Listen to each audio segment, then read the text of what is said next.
Hey guys আসসালামু আলাইকুম। কেমন আছো তোমরা সবাই? আশা করছি অনেক ভালো আছো। তো ওয়েলকাম তোমাদেরকে আমার রান্নাঘরে।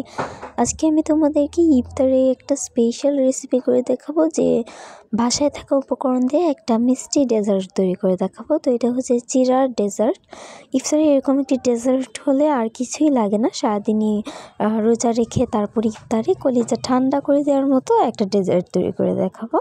তো চলো দেখে আসি কীভাবে তৈরি করতে হবে। তার জন্য প্রথমে এখানে চিড়া নিয়ে নিয়েছি। চিড়াগুলোকে ভিজিয়ে রাখা যাবে না, অবশ্যই চিড়াগুলোকে শুধু পানি দিয়ে 2-3 বার ভালো করে ধুয়ে নিতে হবে। চিড়াতে বালি থাকে, এই জন্য আর কি এরকম করে ধুয়ে নিতে হবে। আবার বেশি মাখাতে যাবে না, তাহলে কিন্তু ভেঙে যাবে।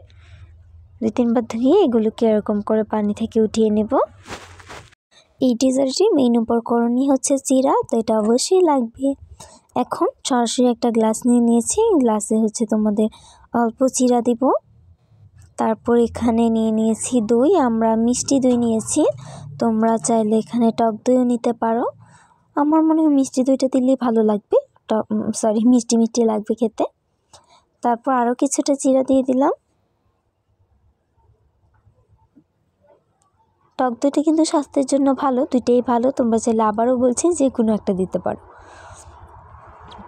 এখন দিয়ে দিলাম আবারও অল্প একটু দই। আমার চ্যানেলে কিছু শরবতের রেসিপি রয়েছে, সেগুলো আমি আমার আজকে ভিডিওর ডেসক্রিপশন বক্সে দিয়ে দেবো। তোমরা গিয়ে একটু কষ্ট করে চেক করে আসবে। সেগুলো ইফতার স্পেশাল, অনেক কি বলবো, কলেজা ঠান্ডা করার মতো অনেক টেস্টি শরবতের রেসিপি আছে, তো অবশ্যই দেখে আসবে। এখন আমি একটা কলা কেটে নিয়েছি, কলাটা এরকম করে দিয়ে দিয়েছি পিস পিস করে। এখন আরেকটু দই দিয়ে দিলাম।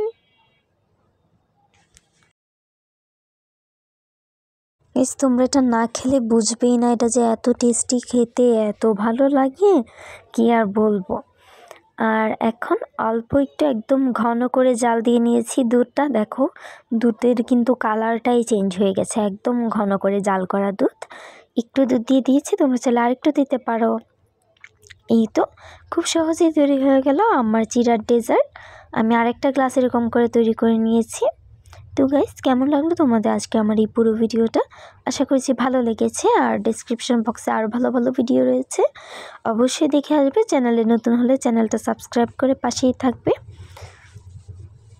তো গাইস, অবশ্যই আবার বলছি, এগুলো ট্রাই করে দেখবে, অনেক টেস্টি খেতে।